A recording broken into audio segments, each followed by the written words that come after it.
Hello, everybody. Thanks for joining us in this very important webinar. My name is Tina Werkmann. I'm Chair of Labour Against the Witchhunt and Secretary of Labour Left Alliance nationally. And I've been asked to help out chairing this session because we've done quite a few of them for the LLA already, and it's a bit of a technical knowledge involved. Obviously, the crisis of COVID-19 is obviously the topic of our time. And in one way, it's actually quite difficult to talk about it because we're still very much in the middle of it and we haven't seen the beginning of the end yet. But what is already clear is that poor working class people do not just seem to suffer disproportionately in high numbers from the virus in terms of numbers of deaths, but they're also the ones that will suffer much more from the economic outfall from the crisis than already do. Millions have already lost their jobs, millions more will have to endure pay freezes and other negative effects from what looks like the biggest recession perhaps ever, certainly since modern capitalism started to count these sort of things. Capitalism has certainly shown, or neoliberalism, whatever you want to call it, has certainly shown that it is utterly incapable to deal with either the virus itself or keeping people safe and healthy. Profit comes first with capitalism always. That's the nature of its being. Relations between labor and capital in this period could well come to a head. Almost anything is possible in such periods of deep crisis. But the working class has to be prepared, it has to be organized, and it has to be educated. And I think this webinar is part of a series of webinars that the Labour Left Alliance is putting on in this period. So please join us in this fight, join the Labour Left Alliance and join us in our educational events. We'll have 5 main speakers tonight. Then we'll have some times for comments and questions from the floor. If you want to speak, please click the button that says raise hand and a little blue hand will appear and show us that you want to speak. We've had one apology, which is Paul Williams, the Brighton organizer for Acorn. They have a day of action today, which he's given priority. So he's given his apologies. So we're starting with Dave Hill, who's a member of the organizing committee of Brighton Labour Left Alliance. He's a former Labour group leader, Labour parliamentary candidate for TUSC, the Trade Union and Socialist Coalition, and regional trade union chair. And he is our opening speakers for this session. Thank you. Yeah, thank you, Tina. Tina, thank you for giving my speech. I was going to say just about word for word what you've just said. So thank you. Sorry. I want to talk, the title of my 10 minutes is Coronavirus, Capitalism and Socialism. But in fact, it's going to be Coronavirus, Capitalism and Marxism. And I want to refer to one of my favorite films, which is The Good, the Bad and the Ugly. And I'll take it in reverse order. The ugly, this is the structure of what I'm going to say. The ugly is capitalism, not just austerity, neoliberal capitalism, but capitalism itself. The bad is the UK government response. The response to the breakdown, to the outbreak and to the lockdown and to the exit from the lockdown. And the good is the glimpse, is pretty much what Tina was saying about the glimpse of a socialist society, the glimpse, not more than the glimpse, the actuality of workers and indeed to an extent trade union resistance to what governments do and what the British government is doing. And I want to split up the good into 2 aspects. I want to talk about Marxist analysis of the ideological and political context. And secondly, I want to end up, and a lot of people have done this, but I want to end up with talking briefly, it'll all have to be brief, on Marxist political strategy and Marxist policy. So first off, the ugly, the good, the bad and the ugly. The ugly is capitalism itself, which, as we know, is the theft, the expropriation of the surplus value created by workers working for capitalists or in the service of institutions working for capitalism. And we know that the key feature of capitalist society is the labour-capital relation, the exploitative relationship between capital and workers. And we also know that class is gendered and raced. So that within what I usually adopt as a binary definition of class, that is to say, those of us who sell our labour power and those who buy our labour power, within that binary definition, and I know Marx talked at other times about a couple of other classes, won't go into that, but within the working class, then some layers and some sections, such as black ethnic minority and women, are oppressed and exploited, super exploited to a greater extent than some other sections. So we've got a situation, haven't we? And we all know this. Everybody logged into this knows this. You know, that in the richest countries of the world, we have millions. We have millions living in poverty. We have food banks. We have homeless. Millions of workers, black, white, men, women, who bear the scars and bruises of an uncaring and punishing and, in my view, criminal society. So, for example, just a couple of facts. In Britain, I teach about this. In Britain, the length of healthy life, the amount of years you live healthy life, is 18 years lower for poorer sections of the population than it is for richest sections of the population. I imagine that Prince Philip will go on to 120. In UK, we've got a society of Ferraris and food banks. We've got the Equality Trust has issued data. The 5 richest families, 5 families, own more wealth than 13 million people. I won't go on, but we all know about these statistics from the Equality Trust, Roundtree Foundation, etc. So that's the ugly. That is capitalism. That is capitalism which kills. The second section that I want to talk about is the UK government response. And it's incompetent. It's also a herd strategy, whether it's denied or not. It's what Engels in 1845, I think, talked about social murder, the social murder carried out by capitalism. It's, to quote some more recent theoreticians, awful people. It's social eugenics. I don't know who's read about Ayn Rand, A-Y-N, Rand. Horrific stuff. And Hayek, Thatcher's hero, that the poor and the weak must die. And they're talking about surplus populations. And for the health of capitalism, like the old in our care homes, 1 in 10 of whom have died, then they're surplus to requirements. They're no longer productive. And there's Boris Johnson talking about, this is after the first UK death, talking about the British people can take it on the chin. And his first advice was that you should think twice about going on your foreign cruise. This is the Prime Minister of the capitalist class. And the lockdown, I'll just say one thing about the lockdown.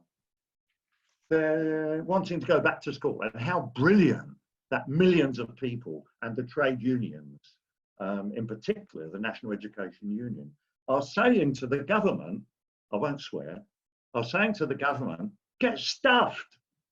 When you send your children back to Eton and Rodine, then perhaps we'll think about sending our kids back to our local schools. And on the day that schools were closed, there were 36 deaths. Yesterday, 2 days ago, there were 545 deaths. So how have things improved? It's putting the health of capital before the health of the people. Now, my final section is about the good. And the good the good, the bad, and the ugly. The good to come out is, as Tina mentioned in her introduction, is the glimpse of socialist resistance and the possibilities of a socialist future. And I'm looking out of my window at the minute, and the air is clear, and it's been lovely. It's been lovely cycling. It's been lovely being able to see much further. It's been lovely to hear the birds sing. But it's also shown people the mask of capitalism. It's shown false consciousness, and people have become much more adept. People have become aware of the lies, the deceits, the mask of capitalism. So I want to give a very brief Marxist analysis of the ideological and political context of this coronavirus pandemic.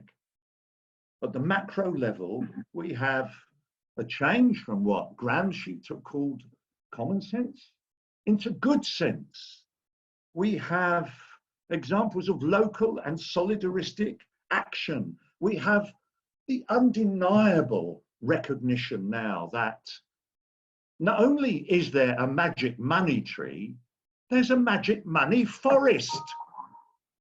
There's a recognition that states can and should intervene, and that they can be more efficient than private capital, which is interested in profit as opposed to the common good. And so we see that there is a change in human consciousness, and to use a Gramscian term, there's a change in hegemony. The ideas of the ruling class, as Marx has often said, the ideas of the ruling class are in every epoch the ruling ideas. But of course, what Gramsci pointed out, and Marx of course recognized, is that this is challenged. That there is always a contest between capitalist ideas and what might be termed subaltern ideas, our ideas, socialist ideas, communist ideas, Marxist ideas about the way society and people should be treated. And Chomsky is brilliant. Chomsky, in some ways, Chomsky talks about the pathology of the contemporary socio-economic order. And so what that means for hundreds of millions is they see the pathology. They see the weaknesses, the evil. They see the cruelty of what capitalism is. So we're seeing different ways of looking at society. We're seeing that the labour power it's the labour power of workers, not the hedge fund millionaires, billionaires, not the captains and captainesses of industry, but that it's the workers. It's we, different levels, different layers of the working class. We provide, we produce the wealth. And comrades, we can control the wealth. We don't need those people. I'm going to give a quote from, anybody been to the Pompidou Centre in Paris? The 68, I'm old enough to recall the 68 rising in France.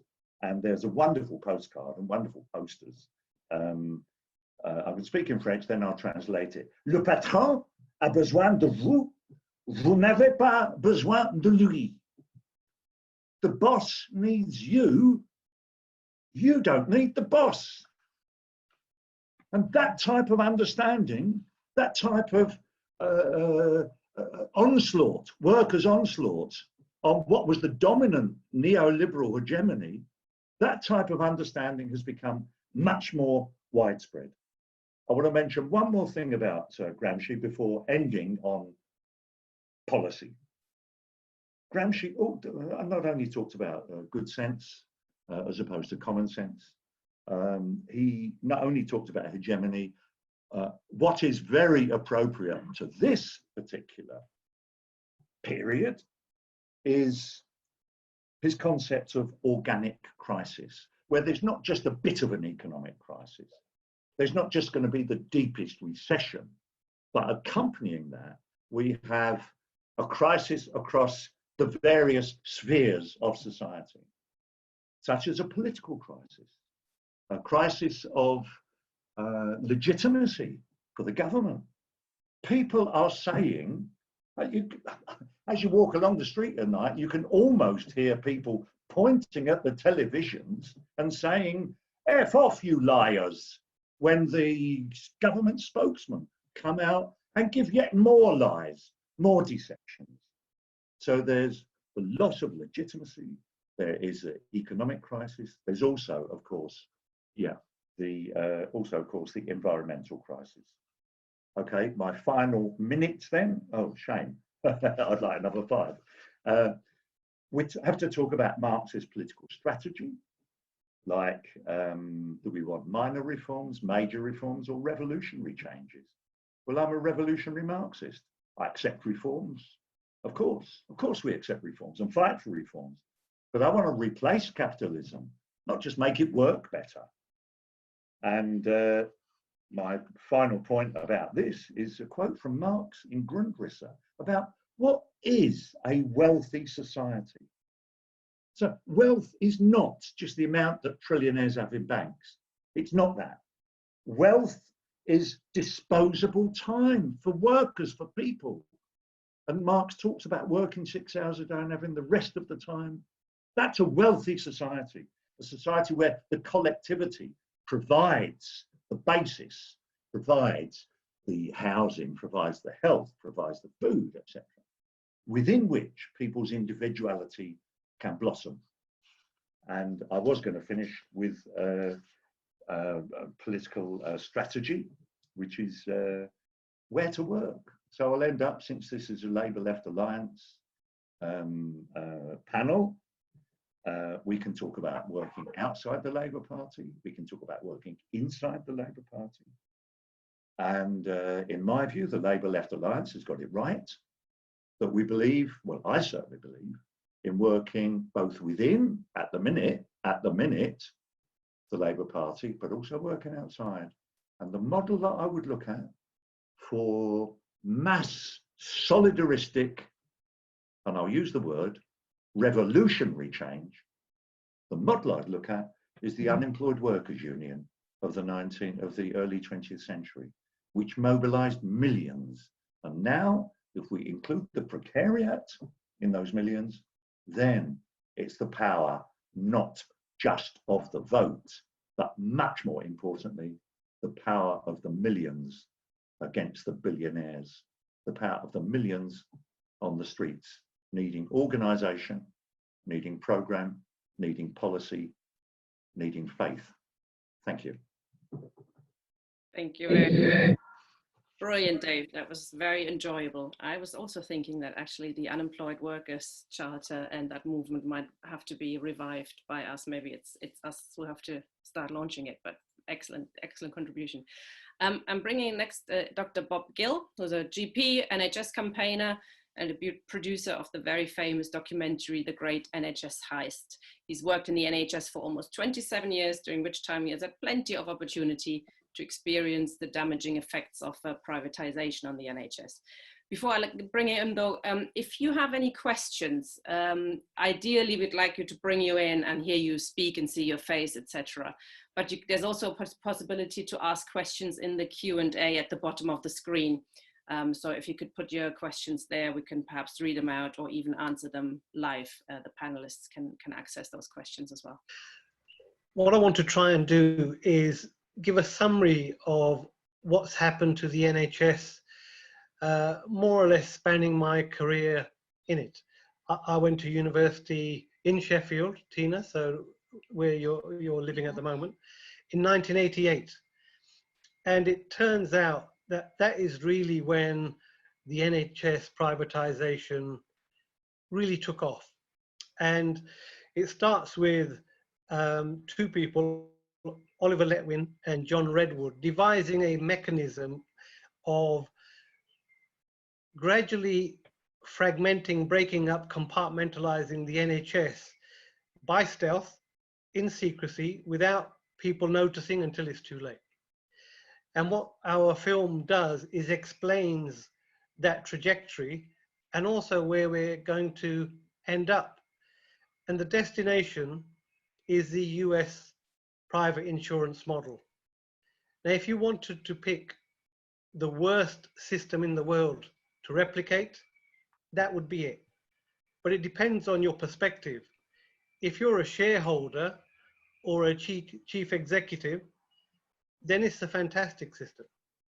But if you're a patient, or if you're a doctor or a nurse working within that system, it is grossly perverse. So coming back to how the NHS was taken from us and almost completely removed from us as we speak, what they had to do, they set about, first of all, changing the leadership within the NHS. It's very hard to mutate the NHS if the leadership is ethical and moral and wanting to do the best for the patient. So there were a series of market reforms, introducing a bloated tier of management which would follow out government diktat without any question and without any concern for the effect on patient care. Now, this is something called New Public Management, and it's across the public sector, and it was dreamt up by Lord Griffiths back in 1983. But of course, the lie to get this through to the public that this might be a good idea was market efficiency. Now, have we all come across that bogus argument used time and time again, that somehow competition and market forces will make things more efficient? Now, that might work if you want to choose between 5 different restaurants, but healthcare is a natural monopoly. When you're having your heart attack, you can't go on a comparison website and try and work out which A&E you want to go to. You need your local hospital to be safe, well-staffed with experienced people who are motivated to do what's in your best interest. A marketized system is not allowed to do that. A marketized system first must check, can you pay or are you covered by insurance? A marketized system will look to exclude you if you are expensive or complicated. So as I did my training in the NHS, I took for granted how we worked in a collaborative way, how ultimately the responsibility lay with the consultant. He had a team of senior nurses, and there was autonomy under that system. But as the management structure strengthened, that autonomy was weakened. The camaraderie within the hospital was broken up into separate divisions. Those things that generated goodwill amongst the workforce, for example, living on site without having to pay rent, having a clean white coat every week, having your laundry done, eating on a canteen on site with subsidized food. It made up for the lousy salaries, but what it did do, it made you feel part of something much bigger, part of something that respected your contribution, and you were a member of a team who were all focused in giving the patient what they needed. That has gone. The system we have now is if you're unlucky enough to go to A&E, they don't even come up with a diagnosis. They will treat your symptoms and send you home. If you're lucky enough to get admitted, the bed managers want to push you out whether you're fit enough to go home or not, over the head of the doctors. Does the consultant have control over his staff and his ward, whether he chooses to follow you up in clinic? No. All of that control is with the managers.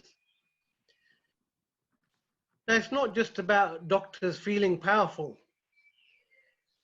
There's something fundamental wrong here, that a non-medical person or a person not directly concerned with your care is making critical decisions about what happens to you.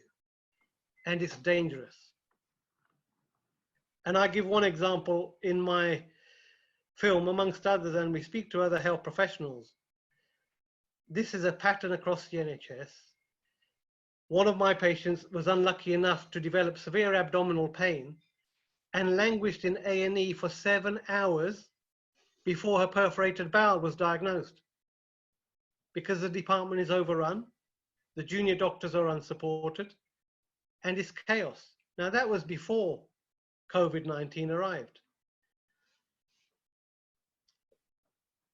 So you put in place a complicit, obedient management that bears no accountability for the decisions they impose on the professionals. You disempower the professionals, and now you have an environment which you can shift towards the marketized system. What do you do next? You bring in this phony exchange between GPs and hospitals, purchasers and providers. And that normalizes the idea that you have to have, let's say, one operation priced at a certain level, and budgets go from a GP's budget to the hospital. A completely unnecessary bureaucracy. But why was it there? It was there to normalize this whole concept. But it also not only was a barrier and an additional burden, but it required a massive bureaucracy. Now, the NHS, before Thatcher got going, was beautifully efficient, had an overhead about 5% or less. By the mid-2000s, this was about 15%. God knows what it is now, because they don't tell us the figures. But in the US, 1 in every $3 is spent on running the system. That includes the management, the billing, the insurance bureaucracy, the hospital bureaucracy, shareholder value, and multi-million CEO bonuses. For a bureaucracy that you don't need. It adds no value whatsoever to the well-being of the patient. So they have devised a hugely expensive siphoning mechanism to divert money away from patient care. So when we hear arguments about more money, no, we need to look at where is the money going. You have this massive hole in the NHS bucket of funding, and another massive hole called private finance initiative, which was not a mistake. This is a constant battle I have with people. There is a default position to assume that various administrations were incompetent. No, no, no. They are in fact very clever, and they think 10, 20 years ahead. How do we introduce a financial millstone which will in due course become untenable? Then we can present the NHS as a financial basket case, lift the debt burden, and sell the hospitals. How do you do that? You saddle it with debt. We know debt is a form of control. So if we consider the NHS as a series of assets, number one, you've got the land and the buildings, which are being sold off and developed to deliver constant returns. You have the NHS budget, which is mostly coming via the GP who spends it on his patients in the hospitals. Remember that internal market. And finally, you have the data, your patient records, which many people consider to be more valuable than gold and oil in terms of future returns on using that data. So you have these three assets, all of which have been prepared to hand over to the private sector. So private finance initiative not only saddled the NHS with debt, but it transferred ownership over to the private sector. We don't own these PFI hospitals, and we never will. That's job one.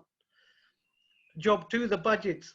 We have a guy who's leading the NHS called Simon Stevens, who was former president of United Health, America's biggest private insurer. And he's there changing the mechanisms of financing behind the scenes. And the subsidiary of United Health, called Optum, is in the back rooms of all the money flows within the NHS across the country.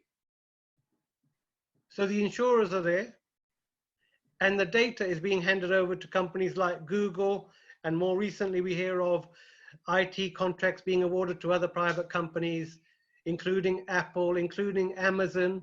Amazon, by the way, Amazon Cloud Storage hosts 50% of all GP records in the country. They already have it. So where are we heading? We are heading to the dismantling of general practice, and the COVID crisis has helped with that, because effectively your GP has been taken out of the whole equation in terms of managing the COVID response. GPs don't feature, as do public health departments up and down the country. That's been handed over to Big Pharma, Serco, G4S. Existing infrastructure has been left idle. My workload in general practice, because we're not doing routine work, is around half of what it should be. Yet I am a public asset being squandered.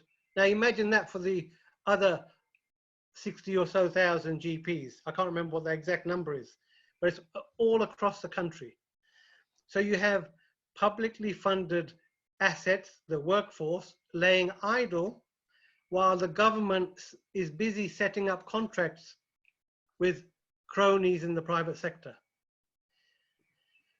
So general practice is being actively undermined. You have this whole process of downskilling, which is replacing experienced people with unexperienced people, unqualified people, telephone call centers, for example, the 111 service. Most GPs can't get it because our union, the British Medical Association, is 100% on board with what the government is doing. So we're having the brain drain of doctors of my generation and older who can remember what public service ethos was, who can remember what continuity of care was, who can remember what autonomy was, who can remember having to do a job which gave you job satisfaction and minimal bureaucracy. Well, those days have gone. And now we have a generation of doctors who are coming out of a hospital training system, which has conditioned them to be disempowered, rule followers, guideline followers who don't challenge. And what happens if you do challenge? Well, you are committing career suicide. And we also, part of the film, spoke to many whistleblowers within the NHS. And you know, whatever field you work in, if you speak out against what management is doing or what the corporate objective is, in the interests of yourself, your fellow workers, or your patients, you're ignored, your life is made hell, and then ultimately they get rid of you. And they only have to do that once or twice in a whole hospital to send a chilling effect across the institution. A couple of examples you may have heard of in the news was a doctor in Suffolk, in Matt Hancock's constituency, was so disturbed by the poor treatment of somebody who died in the hospital, he wrote an anonymous handwritten letter to the relatives to say you must demand an inquiry into the death of your relative. They employed handwriting experts to track him down. Another doctor I've supported and we feature in the film is a Dr. Chris Day, who raised concerns about understaffing in intensive care. Now, intensive care units are at the center of the COVID crisis. He raised his concerns in 2014-15. He raised it at an appraisal meeting, which is supposed to be a neutral setting to assess how well you're getting on. He said, we're understaffed and people have died as a result. As he was about to leave, they called him back, said, we think you're mentally disturbed, and took away his training number, effectively terminating his career. So when they came for the porters, it didn't concern me very much. When they came for the caterers, it didn't concern me too much. When they came for the orderlies, it didn't concern me too much. When they came for the junior doctors, it started to concern me a lot. The doctors and the nurses are the final people to be turned over, the final people to be used as profit-generating assets for the corporations, feeding into your political analysis earlier, Dave. I'm not coming from a political perspective, although I'm a beneficiary of the welfare state. My granddad came to this country to work in heavy industry in Birmingham, working in the steel mills and, working in the foundries. He worked very hard, but he got double pay for overtime. You could pay off a house within a few years if you worked hard enough.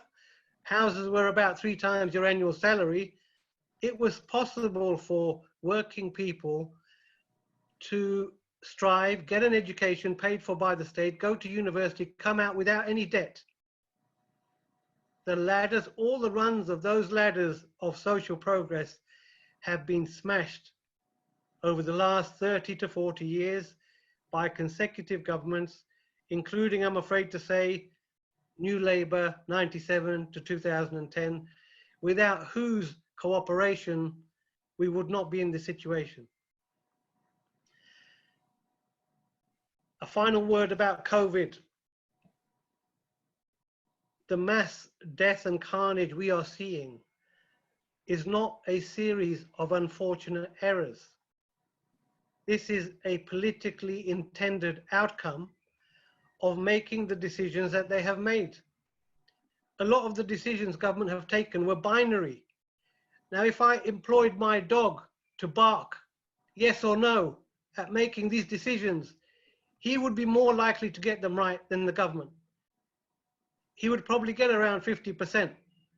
Government have jumped 100% in the wrong direction. Do not try and persuade me that this is some accident or this is incompetence. It is not incompetent to discharge elderly patients who may be COVID positive into nursing homes. It is not incompetence to say to the nursing home managers, there's no risk. It is not incompetent to allow 80 million travelers to return to England and only quarantine 300 of them. 18 million potential sources of infection, 300 quarantined. Whereas if you look at Vietnam, which shares a land border with China, has a population of 94 million, far less developed than we are, has reported 0 deaths related to COVID. This is not rocket science. This does not require a high-tech solution. This does not require an app. It requires the desire to save life, and that's what we are missing. Thank you. Thank you very much, Bob. That was fascinating and worrying at the same measures. I'm bringing in Jim Deans now, who's got to shoot off very soon. I'm unmuting you now if you want to speak for 10 minutes. Jim is represents Sussex homeless support. He's been working with the homeless in Brighton and along the south coast for many years. He's been organising free Sunday lunches at Brighton Clock Tower every week together, and has distributed equipment and necessities for the homeless. So be very honoured to have you with us, Jim. As you say, you'll probably see me rushing out the door quite soon. We do a free kitchen every night, 8 o'clock, for between 40 and 50 homeless, who most have been put into accommodation but have no food or anything else. So around 3 months ago, the UK entered a world crisis called COVID-19. And we welcome you because we've been in a crisis for 5 or 6 years here. Our crisis obviously is homelessness and people dying in the street. The average age of death on the street is 42. I think the average age is over 70 now. So if you're homeless, any number of years, roughly you lose 5 years for every year. And the average age of death is 42, which is pretty sad in a country that's one of the richest in the world. And I think we all know that. So we entered into this crisis, and as it's been said already, government made huge errors. The first error it made, from our perspective, was a very simple one. The thought that by putting somebody into accommodation would make them safer. But as time has proven that the fact the virus actually doesn't transmit in the outdoors that well, it actually transmits far better when you lock somebody, up in hospitals or nursing homes. And I think we all knew that at the start, and we gave that advice. that the homeless guys needed to be accommodated correctly, not just accommodated in anywhere they could. And literally, that's what happened. They shoved them into hotels, they put them into guests, anything they could. And then to make matters worse, they then mixed with volunteers who have never had any dealing with the homeless and security guards to guard them. That in itself was the biggest danger they could have done. Suddenly, the homeless, they don't mix with the public. You don't see the public hugging homeless guys sitting on the street. It never happens. And so therefore, they were actually relatively safe. And they took them from that relative safeness under the pretense, as they claimed, to protecting them by putting them into places that clearly are not safe, and then not feeding them properly. It took them 5 weeks to actually get any food properly organised out from, which hence why we just kept going. So 9 weeks ago, everything closed down. Other places where the homeless would go for food all closed down, literally overnight. Government ordered them to close. We didn't close. We took advice from doctors, we took advice from other agencies, and the biggest advice we took was from the police. The council advised us to close down, but we took advice from the police, and the police said that realistically, if you can manage it, it's got to be safer doing it this way than what it has got to be any other way. And at least you've then got a way of checking the people as individuals rather than dumping a food bag in the street outside and hoping that the right person picks it up. So we carried on going, and the police were very supportive. In fact, they even financially supported us. So, Sussex Police actually gave us a grant, which helped with the funding of it. And they also gave us support on the street. So they actually sent officers along on the first 5 weeks to work with us and help us work out how we could, like get them into like this 2 meter thing. They also told us the 2 meter thing was a guideline, and that do the best you can. Most of these people mix together all day anyway because they're friends and they've lived together and they mix together. So we would only need to do the best we could possibly do and be seen to do that, which obviously we did.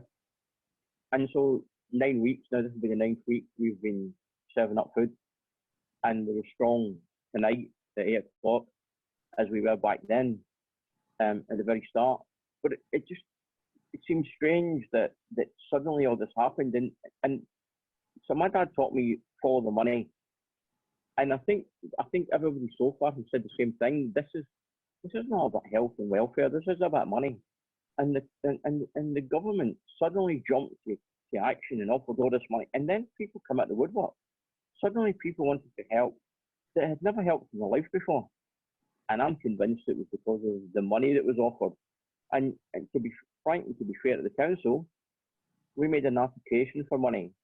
We asked for £5,000 because we'd stepped up so much, and they actually said to us, "No, you don't qualify because we don't really need you, because we've got it all under control. Everybody's getting fed, and everybody's getting DVDs and Kindles and tellies and everything."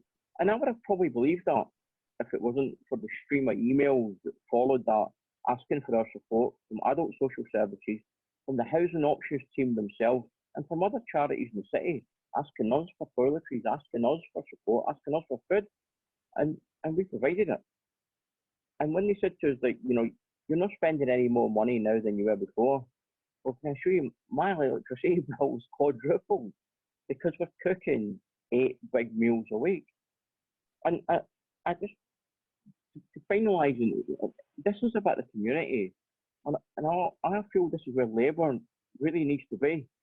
It doesn't need to be in Westminster. It kind of needs to be on the street kitchens. It needs to be in mother and toddler groups. It kind of needs to be on the ground, and I think we almost need to build it from the ground up all again. Because I remember Labour when I was a kid. I'm born in Key Hardy Road, Jimmy Hood was my next door neighbour, and I remember how powerful in politics Labour were then, and how the people would march behind them.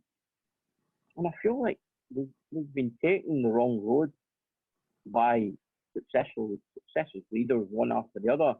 And Jeremy Corbyn came along, and I kind of just felt that he had the heart and the willingness to say things that others wouldn't say, and I didn't really like him at the start. He won me over, and that's a big thing. To win me over was massive, and he won me over, and I think he won the country over. The problem we have then again is Labour Party undermined them. So, as you're about to see, I'm about to run out the door. It's been great speaking tonight, and I hope you all have got any questions. You can email me. I'm not the hardest person to find, and I know a lot of you support me, and I can only thank you again and again and again for the support that you're giving. If you look on the behind me, that's one of the guys that died last year in the street on my wall. I try to keep pictures of the guys that we lost, and that's Andy behind me. So thank you again. I'm about to go and rush out and treat 40, 50 people. Thank you very much, comrades. Thanks very much for your work you're doing, and good luck tonight. I'm bringing in next Janet Sang. Janet's been campaigning with Sussex Defend the NHS since began it in 2012. It's a network of individuals fighting the privatization of the NHS and campaigns for a truly public service, fully staffed and funded for everyone. Hello, Janet.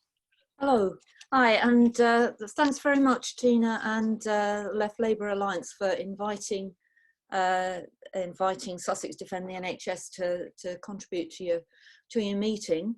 And I think what I've been asked to do really is to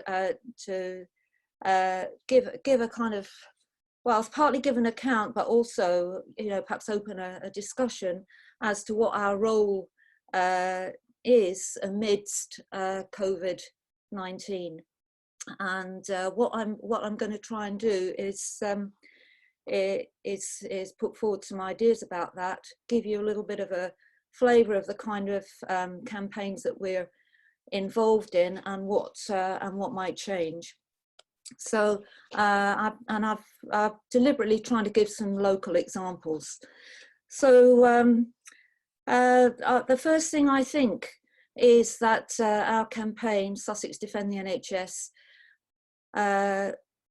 has and must continue to join in and spread outrage, outrage about the government handling of the pandemic. And I would describe it as between criminal negligence, mass murder, and an experiment in eugenics. And I'm not mincing my words here, because and I know previous speakers have really put the same argument. But the lack of PPE, the not testing, tracking when the government should have, it's absolute criminal negligence. Sending people to work in unsafe conditions. The 38,000 minimum actually who've died from the virus so far. This is murder, and the fact that the most vulnerable, the most susceptible, the biggest number of deaths have been amongst the BAME community, amongst the older people, amongst the poorest, and amongst manual workers. It's nothing short really of a kind of eugenic experiment that's getting rid of the weakest in society. And so we do need to join in that outrage. In sort of practical terms, you'll see behind me a poster that we're, is one of the ones that we're kind of promoting and putting forward in our newsletter, and we have got paper copies, and we'd like really to try and politicise the Clap for Carers events and to join with protests of workers and the COVID activist group. And if anybody would, wants copies of these, then please email Sussex Defend the NHS. We've got banners too, which also put forward the same kind of ideas, the same message. So that's the first thing. I also think we need to highlight what has been revealed by this pandemic, the inequalities and the injustices, and to point to the fundamental causes. The impact of the Immigration Act, for example. This has been in the headlines to a certain extent. It's even been pursued to a certain extent by the leader of the Labour Party in Parliament. And I want to just remind everybody that the surcharge, this is to pay for NHS care for non-EU migrants in this country, many of whom work in the health service and in the care service, will, for a family of 4, be an additional £2,188 in October for that annual payment. That's absolutely outrageous. And after December, visas will be restricted to earners over 25,000. So of course this reveals so much about the society that has been created, and we're, as a campaign, we're already in the position of having worked with a whole range of groups in Brighton, who some charities, some some campaigns, and together we put together a pledge against NHS charges, a petition, and we were just getting ready actually for a public meeting with the doctors group MedAct and Doctors of the World, when everything had to be cancelled and postponed. But that is to be revived, to that group of anti-racist groups and migrant support groups. It is to be revived, and certainly the COVID crisis brings that issue into the highlight. Another thing that's highlighted is the plight of vulnerable groups, and I wanted to mention the drug and alcohol service in Brighton and Hove, which is part of public health and which has been cut this year by £340,000. So the council funds this service, and really inexplicably, except that it obviously was a group that put in a cheaper bid, the contract was passed from the providers last year, Pavilion, to the providers called Change, Grow, Live. Some of you will recognise that that so-called charity as growing out of what used to be called the Crime Reduction Initiative, which I think gives you a little bit of a flavour perhaps of its ideology and that shift in ideology. But this actually is going to result, the staff have been told, they've now been transferred, that this is going to result in 12 out of 17 qualified nurses losing their jobs. You know, this talk about de-skilling, this is, you know, another absolute outrage. So we've been part of publicising that event, and well, that change weren't quick enough, weren't fast enough to, and I don't know that we could have done, to stop the council actually awarding this contract. But that's certainly our contact with councillors, our campaigning in the wider press and so on is all part of what we should do. But the plight of these workers, these groups now in this situation is obviously even far worse, and has been highlighted to a certain extent. And I think I think the plight of social care workers and social care and users, I think this is a huge issue, isn't it? I mean, our group has concentrated in the past on the NHS in particular, but we can't. This COVID period, this crisis, has really highlighted what has happened. It's revealed the structure of social care, which of course has suffered enormous cuts in the last 10 years, local authority cuts budgets and spending on social care, It's been privatised so that it is an example of what Bob Gill was talking about as sucking, really just sucking money from the public purse. The sector, of course, is exploited by the financial sector, so it's exploited by hedge funds. It's extremely precarious. But what's been highlighted really, I think, is the conditions and the pay of the key workers in social care. The poor pay, such poor pay that many of them are dependent on additional agency work. So they're part really of this kind of just in time, just when needed practice of the gig economy. And that's had enormous consequences for the staff, both the staff and the residents in that sector during this crisis, and has been one of the factors in the spreading of the virus in residential care homes, and an absolute tragedy. But I think what we've got to face really is that it's the fundamental question. It's not just about what's happening now, but the fundamental question is of entitlement, isn't it? It's social care is paid for. At the moment, at the point of delivery, healthcare is free. And social care, of course, should be free too, and it should be nationalised, and it should be a universal service for everyone.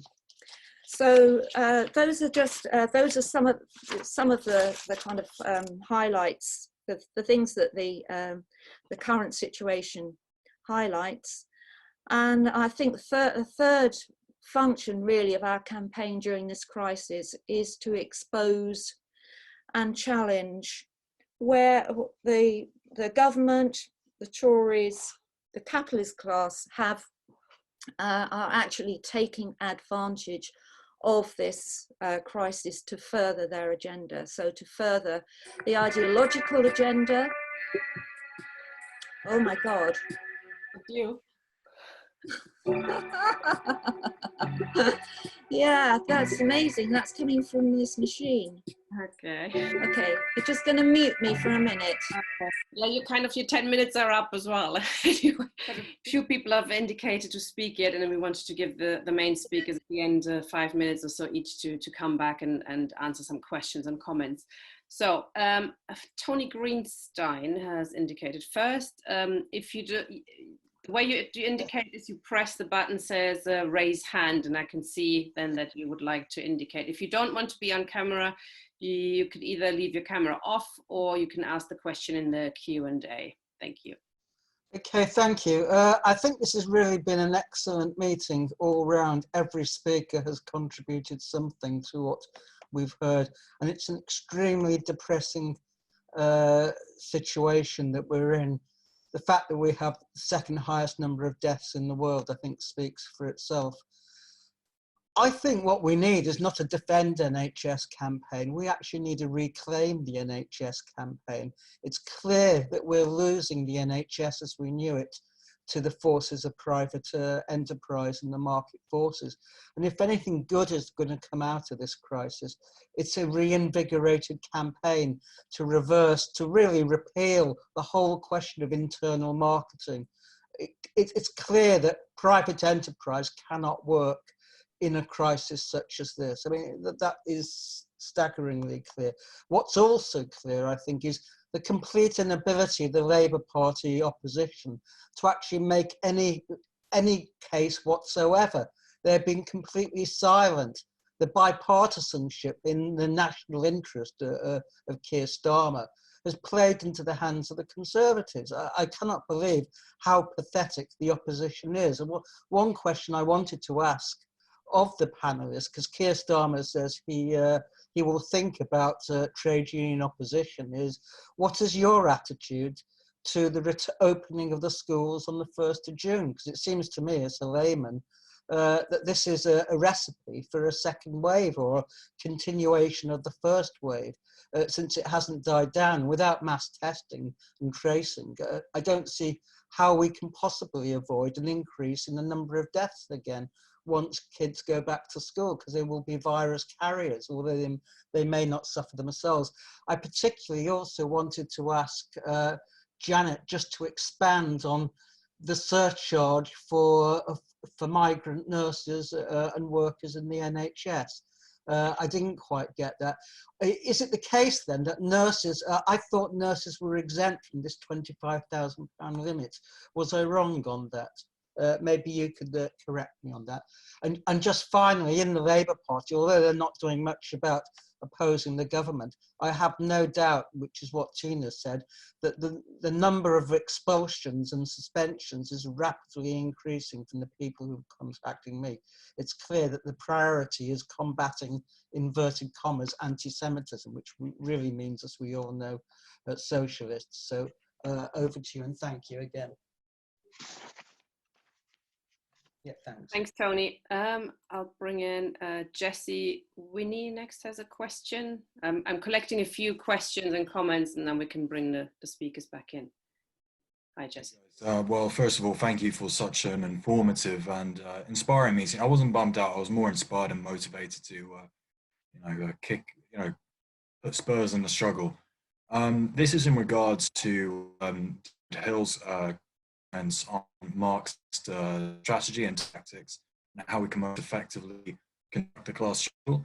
I think, the election of Keir Starmer, Sir Keir Starmer as the leader of the Labour Party, I'm glad to say I don't think working into the Labour Party is going to bear much fruit.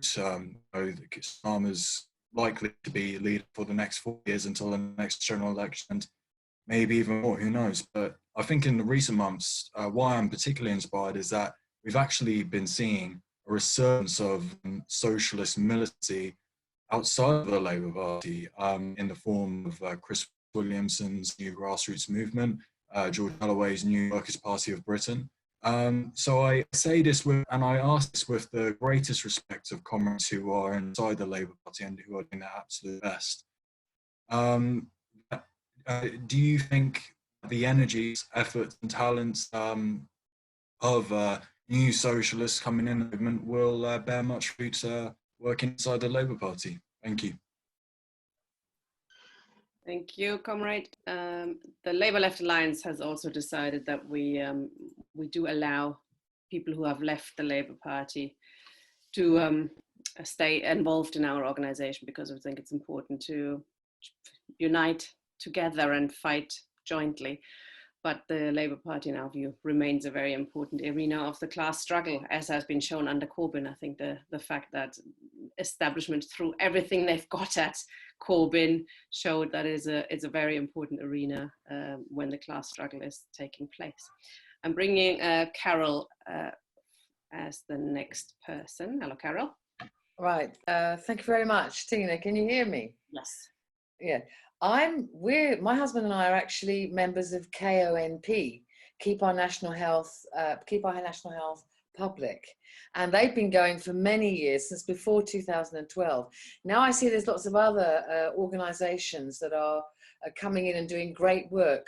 What about getting them all together and really getting an assault on the government to actually keep our NHS public?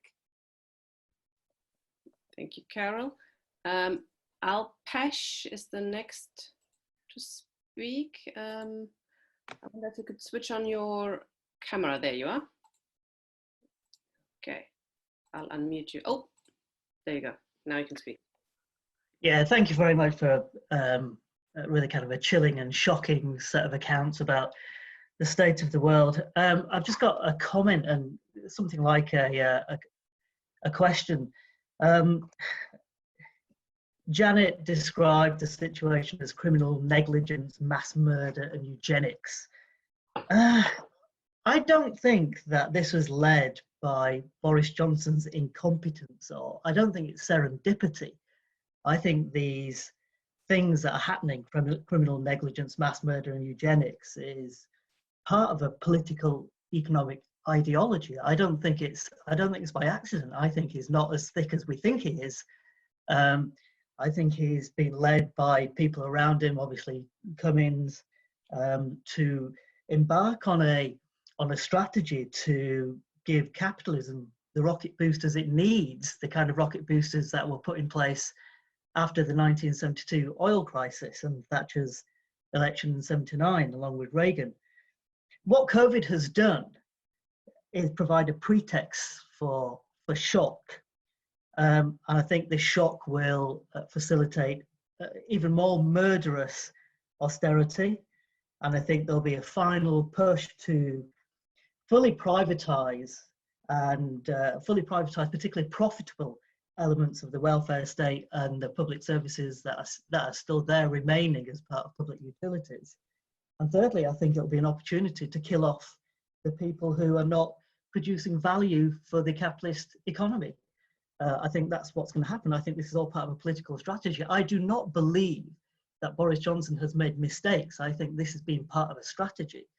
So the struggle that we're engaged in at the moment is a struggle of our lives. Or possibly the biggest working class struggle that we've ever been involved in. I mean, one particular element of the struggle will be against the mass media and elements of the establishment.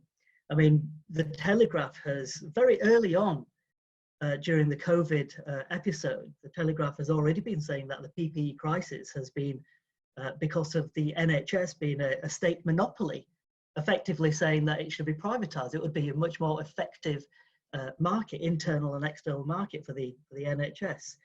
Boris has been persistently pictured as and portrayed as this kind of Churchillian savior against the war, against COVID. And you know what, this really does wash well. This produces a kind of an environment, a condition, a climate which washes well with the masses. You know, Boris Johnson has been enjoying 60% approval ratings, for instance. You know, if there's an election today, he'd win it. That's where we are.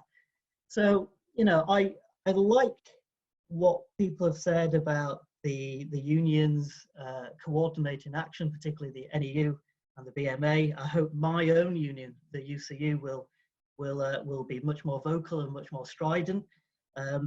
And what Dave said, Comrade Hill said about working within and outside of the party, you know, these questions about struggle really kind of point to how do we organise, what do we do, what practical things can we move forward with as individuals and as a collective. Thank you. Thank you, Alpesh. Next speaker is Greg Hatfield, who I got to know last year during the Labour Party conference when you organised the fantastic freedom of speech events. Hello, Greg. Thank you to you and everybody who's organised those. I think it's my second or third time on Zoom, usually with grandchildren, but it's more interesting. I'm going to start with something really controversial and very brief, is that I think there's a danger that the state is trying to get us into that emergency panic that means we're all in it together. And therefore I see across Europe and the world that the left is taking different viewpoints. Is the lockdown's not early enough, it's not strong enough, it should be more. The police should be stopping more people on the A23, yeah? And the others who are saying this is big state gone wrong. And, you know, I do think that we need to look at some of the facts about what's going on in terms of the epidemic and, you know, the fact that there's only been 9 tested cases in Brighton last week. Positive that there's nobody in the hospital in intensive care with COVID-19 in Brighton and Hove. That's one thing. But the other thing that's worried me is that also the left has also tried to address that by being more managerial than Boris Johnson and the Tories. In other words, we'd have brought the lockdown a week earlier. We'd have done more testing sooner. We'd have done this. We'd have tested people in care homes. Whereas people aren't really saying is, why are these care home owners who are making a significant profit then saying it's someone else's fault for what they've allowed in their care homes? And why are we allowing some Labour MPs to get away with lies, basically, about what's going on in care homes? We should focus on the people who own the care homes. We should certainly focus on, there was that magic moment when the private hospitals were saying they would free up some wards so we could have extra capacity within the NHS. Great, let's take them over. These are the demands we should make. Similarly about migrant workers in the NHS. We shouldn't just be talking about the fees and the cost, etc. We should be going back to basics about open borders and about welcoming and recognizing all that. In other words, we should be talking about the real transformation from capitalism to socialism and what those transitional demands are, and not just trying to say, oh, if only Sir Keir was Prime Minister, oh, if only Jeremy was Prime Minister, we'd have done something a bit better. Well, we wouldn't, we'd have done something radically different. Now, at the heart, obviously, is about public services. It is about the NHS, but it is also about care homes. You know, we ought to take those over. If they want our help, if we want us to buy PPE for them, if they want us to do their job for them, then they should be ours. Same with private schools, yeah? If there's some disparity about schools going back or whatever in Eton and whatever, then let's just have a joined up education system. So I think those radical transitional demands are much more important than just saying, oh, if only we'd brought lockdown, if only they'd known, if only they'd had a few more PPE. I mean, obviously all that is right and I take it. It's what we call forensic these days. Every Wednesday we call it forensic, and we have to win those arguments. But I do think we should be raising much more radical transformational demands about ownership, about control, and about getting rid of the sort of society that's been created that has made it much more difficult for us to organize the logistics to what, 20, 30,000 individually owned, disparate care homes that we have no control over. It didn't take a genius to realize that care homes were going to be vulnerable. It didn't take a prime minister to tell them. All it took was for there to be a publicly run care system that could organize its response in the fantastic way the NHS, not the government, the NHS has responded. And we've got to recognize the NHS has done remarkable work. And that's because we were right. We were right in 2017, we were right in 2019, and we've got to be right in the future. I agree with Tony. You know, it's reclaim the NHS. Let's not just recognize them as heroes, yeah? Let's recognize that we're a society all joined up and that we have to take that forward. This is the only way we're going to survive. But please, let's not go down the call for a bigger state with more police patrols, clamping down on a lockdown with road barriers, and then thinking about schools that is scaring the hell out of people like me, who's a grandparent picking up their 8-year-old, 7-year-old at school, and yet people like others are told that their mothers can come in and clean their house for them because that's okay. Yeah, let's just not get into that sort of lockdown mentality that scares the shit out of people. Let's talk about transforming society in the future. Thanks very much, Greg. A lot I agree in that with what you were saying. Okay, we have got no more people indicating in the audience, so I'm starting to bring back the main speakers. Doesn't mean you can't ask any more questions. If you do want to speak in between, please put your hand up and I can bring you in. The first one I'll bring in is Janet, because she was so rudely interrupted by her own computer.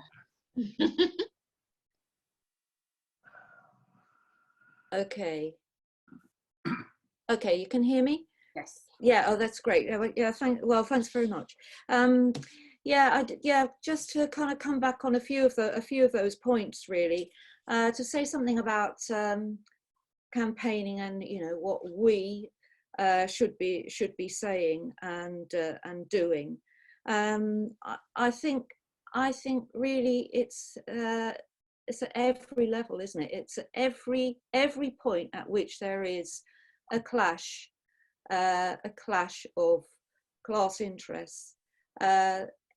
every single point. So that those are the places where the activism has to be. Of course, the analysis, the fundamental points can grow out of that. But, you know, if a worker doesn't have the PPE in a care home to use, to work safely, and they're angry about it and they're upset about it, then that's the place, isn't it, to start with the campaign and the activism. And of course, as that builds and as that grows, then asking the questions and pursuing the issue of ownership and of the whole care structure, which, you know, it is just a massive drain on the public purse. The money comes from the public purse and straight into the private sector.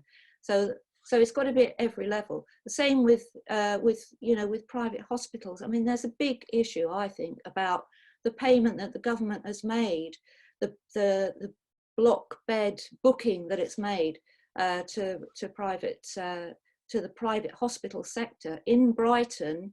That's kind of represented by the Montefiore Hospital, for example, in Hove, which is part of Spire Health, and that, you know, they're already in our campaign. We've been questioning this and monitoring it and questioning at committees and CCGs and the council and so on, but they're already taking elective surgery from the NHS. So the NHS it's because it's been underfunded, fragmented, in crisis for so many years, the waiting lists have built up, and the patients and so to get those waiting lists down, it's justified.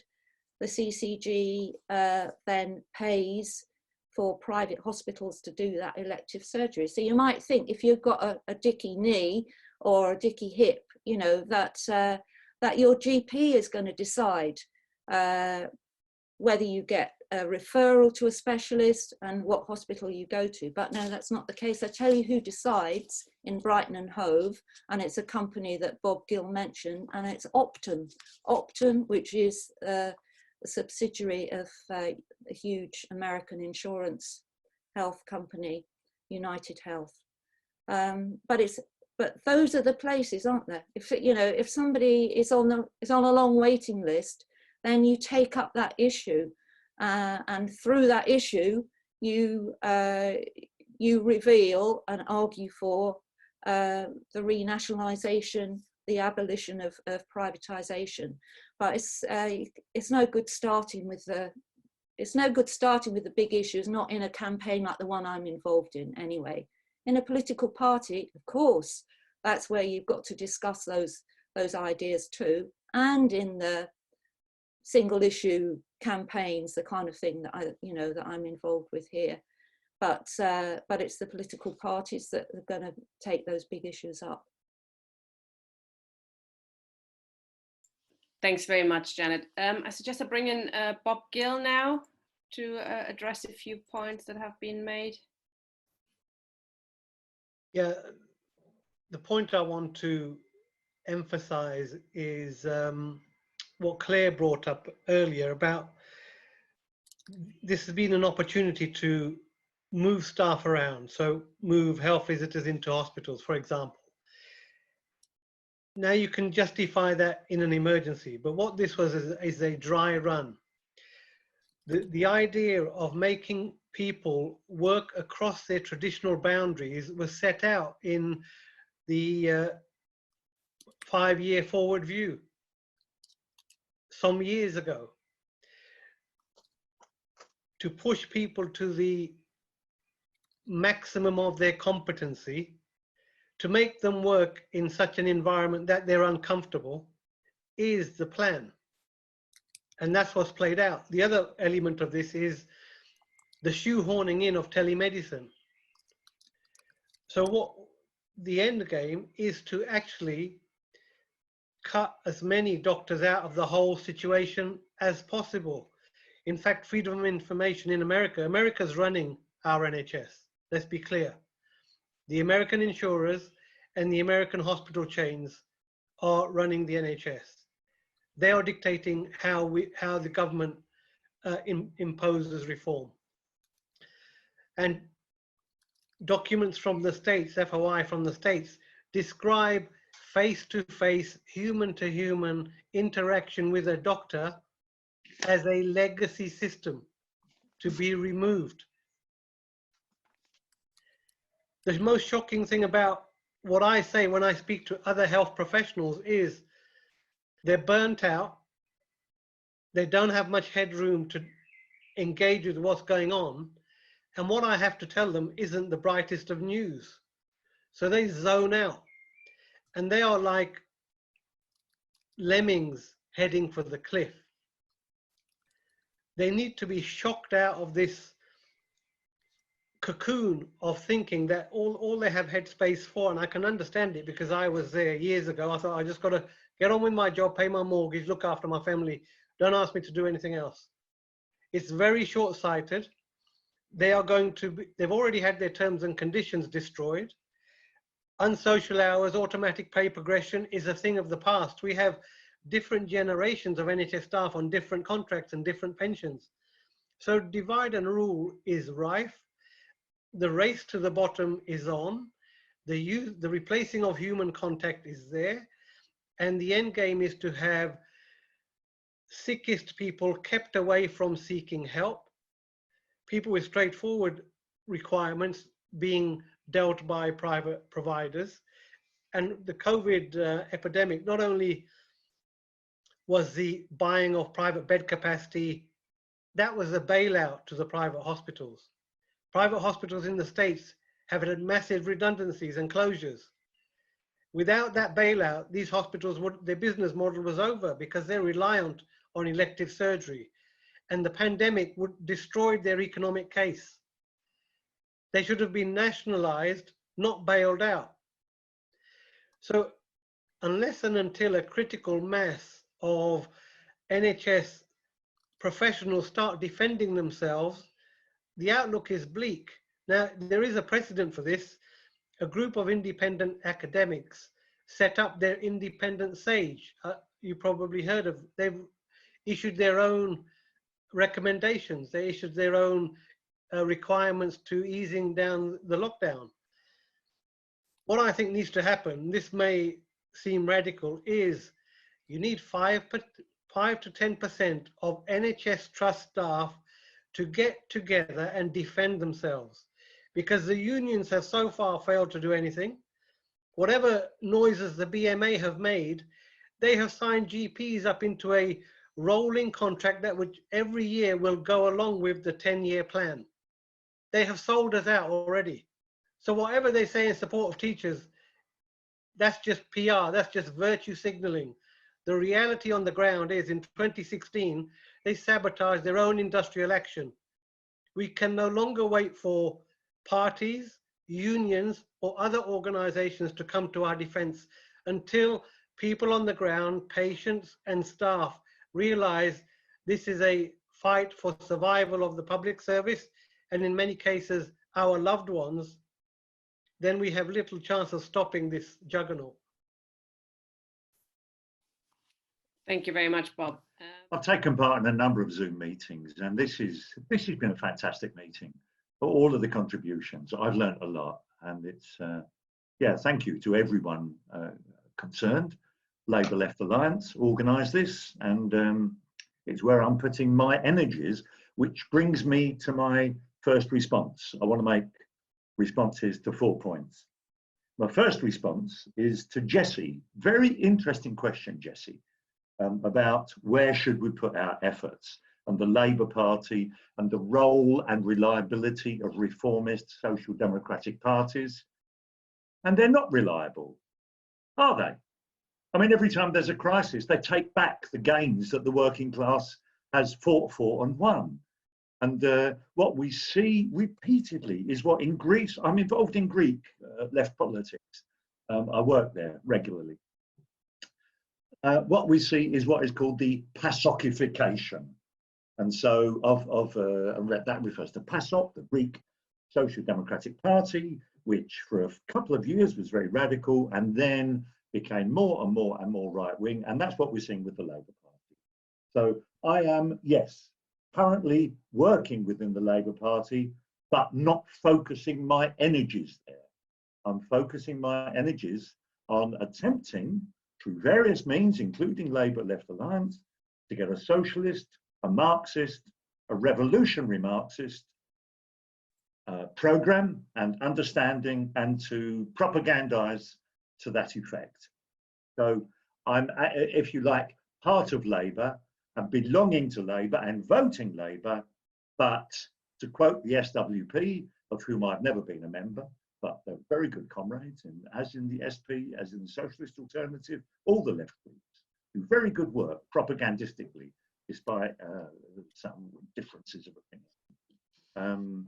So despite the work, in recognition of the work they do, we have to not put all our energies into the Labour Party, but recognise this, Jesse, I think, as Tina said, recognise that 80,000 people voted for Richard Bergen, the deputy leader. 80,000 people in the Labour Party voted for a candidate who was to the left of Jeremy Corbyn. And so that is where a lot of the most active class warriors, the most informed, the best of the class in ideological and activist terms are situated within the Labour Party. But of course, I mean, even in the last week, we've had different comrades in Brighton Labour Party, Brighton and Hove, expelled from the party. I haven't had my letter yet, perhaps I never will, but so there's a problem about staying in the Labour Party, but there are reasons for doing so. Okay, just very briefly, I totally agree with Alpesh Mysuria that it is not but Johnson's bumbling incompetence. It is deliberate. It's deliberate. The cull, C-U-L-L, cull the herd to make capitalism more profitable. The final point, well, the second to final point, is about Greg. And the little bit of my presentation that I didn't have time for. Greg actually mentioned the transitional program. He mentioned it twice. And I happen to be a Trotskyist, a non-sectarian Trotskyist, work with people from all branches of Marxism, left social democracy. And in my introduction, I mentioned about the fact that there are minor reforms, there are major reforms, and this relates to other contributions. Do we defend the NHS, or do we reclaim it, or do we go beyond it? And this is the little bit of my introduction that I didn't get round to. And that is that policy, we shouldn't be defending. There's a vista opening up, there's possibilities opening up. The mask has been taken away. People can see. And so key industries should be nationalised, particularly those related to care, infrastructure, supply. We should sequester, we should nationalise on the corporations and companies that do not pay their taxes. Take them over with compensation only on the basis of proven need. We need a higher minimum wage. Pay should be increased. Social security. We got the lowest pensions of all the rich OECD countries. We should dismantle the socially destructive military corporate complex. Get rid of Trident, get rid of HS2. Spend on socially productive. And in association with that, it's not just top-down nationalisation that we're looking at. It is throughout the world, throughout history, there are many forms of collective and social and community control. Many, many forms where, I mean, I happen to be adherent of bottom-up democracy and bottom-up control and workers' control. Sometimes that of course, has to be within a national plan. So to conclude that point, and there's one small point just to follow, to conclude that point, we have to be bold. If we're not bold now, when people are angry, when people are losing their loved ones and can see the reason why, then when are we going to start pushing for socialist society? And I'll end up, Jyoti Rayner from India asked this question about what a future society should be like. Now, I want a transition to a socialist society and then to a communist society.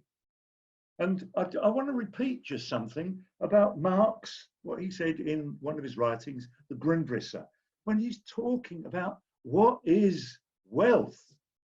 And wealth isn't, to repeat myself, excuse me, wealth is not just how much trillions people have in the bank and not using, or whether they're using it or not, it doesn't matter. Wealth is what we as humanity, as individuals, as collectives. Wealth is, for example, to quote Marx, is the working day is 6 rather than 12 hours. The point Marx is making again and again, the root of real individualism and freedom and emancipation, and this is in a lot of his writings, is not the ability to consume, to burst, to have your stomach explode with so much consumption. That's not the real freedom. The real freedom is how we can be, through collective effort, provided for and provide for ourselves through collective effort, housing, health, social care for our elderly and our infirm, how we can provide that. And then with the rest of our time, liberate ourselves, make use of the rest of our time as we please. It's a different vision of society, comrades, brothers and sisters. It's a vision that we can now fight for. And if not now, when? Final quote, Rosa Luxemburg, one of my heroines. She talked about the future is barbarism or socialism.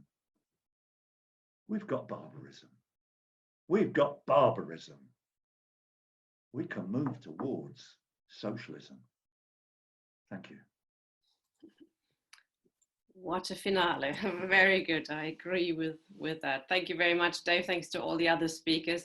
The Labour Left Alliance is certainly interested in developing our understanding of Marxism and socialism. I think this is definitely the time to go back to some of the history of our movement and learn some really important lessons and what went wrong and what we can learn from a history. And I'm hoping to win Dave to present a few sessions on those subjects. We'll be in touch about this. But we'll be publishing this session online as well. I've put the link into the chat. Go to the Labour Left Alliance website and you will find the video hopefully tomorrow online, and join us for some other sessions. Tomorrow we're going to have another session in our series on learning from Labour history, another very important educational series we've started, and that's been very interesting as well. So thank you all very much. It's been very educational and slightly worrying meeting, but I think we've left it on a high. We need to organize, educate ourselves, and start fighting back. So thank you very much, everybody, and have a good evening. See you soon. Bye-bye. Thank you. Bye.